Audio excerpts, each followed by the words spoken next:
Hello guys, আজ রান্না করব বিনস আর আলু দিয়ে, আর এই যে রুই মাছ দিয়ে মাছের ঝোল হবে বিনস আর আলু দিয়ে।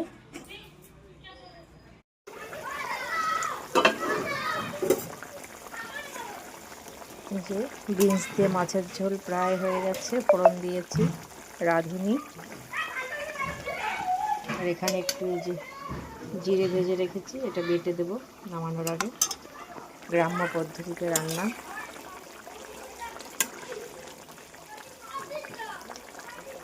এভাবে একবার করে খাবেন, আশা করি ভালোই লাগবে।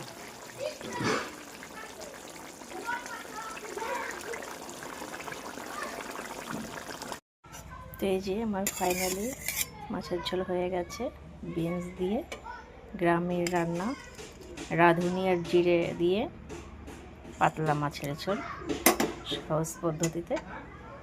ওকে, বাই।